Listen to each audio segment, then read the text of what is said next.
On va s'intéresser aujourd'hui à la correction de la partie E du numéro 151, page 170, qui étudie une fonction ln sur l'intervalle 0 plus l'infini.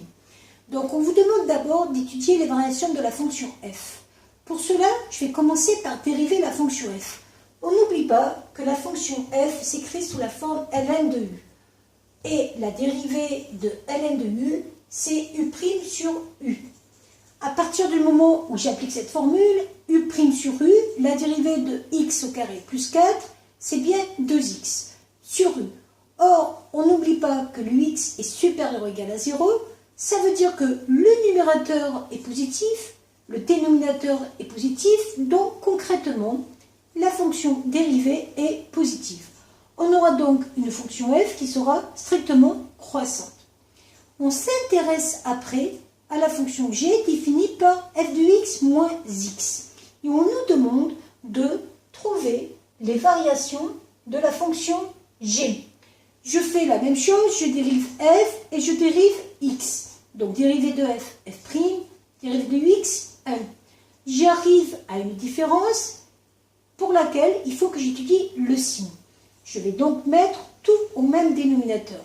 En mettant tout au même dénominateur, j'arrive à 2x moins x au carré plus 4, et lorsque je distribue le moins, c'est-à-dire j'enlève les parenthèses, je vais arriver à moins x au carré ici, à plus 2x ici, et au moins distribué sur le plus 4, donc moins 4. Et je dois étudier le signe de cette expression. Le dénominateur, lui, est positif, puisque c'est la somme de deux termes positifs. Le numérateur est un polynôme du second degré. Je vais donc essayer de voir si ce polynôme a des racines. Je vais donc faire le delta. Delta égale b carré moins 4ac, b au carré 4, moins 4ac, ça va nous donner moins, donc du moins 16. Le delta est négatif. Or, on sait que lorsque le delta est négatif, le signe du polynôme est toujours le signe de a. Donc concrètement, je vais avoir un tableau de variation qui va ressembler à ceci. Donc le signe de la dérivée, c'est juste le signe du polynôme du numérateur. Je vais donc avoir g' de x. Polynôme du numérateur, c'est le signe de a, c'est-à-dire moins. Je vais donc avoir une fonction qui va être décroissante. Et la question qu'on me demande après, c'est montrer qu'il existe une seule solution de l'équation g de x égale 0 sur l'intervalle de 3. Donc là, tout de suite, ça doit me faire penser au théorème des valeurs intermédiaires. Donc je vous rappelle que ce théorème des valeurs intermédiaires s'utilise à partir du moment où trois conditions sont vérifiées. On va se placer sur l'intervalle 2, 3.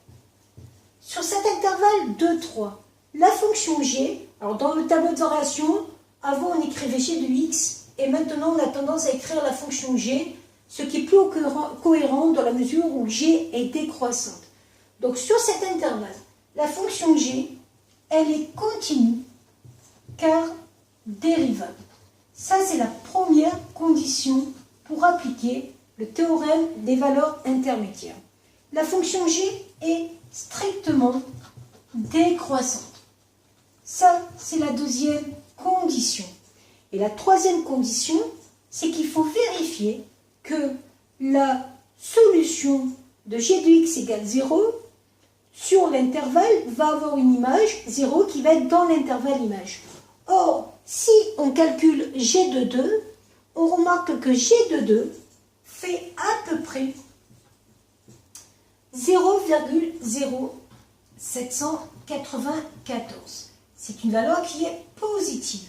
G de 3 fait à peu près moins 0,435. C'est une valeur qui est négative.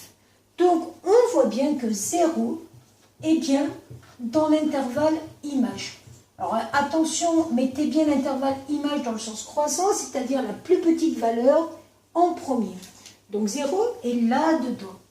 À partir du moment où vous avez ces trois conditions vérifiées, on peut donc dire qu'il va exister un alpha appartenant à 2, 3, et d'ailleurs ça sera un alpha unique, tel que G de alpha égale 0.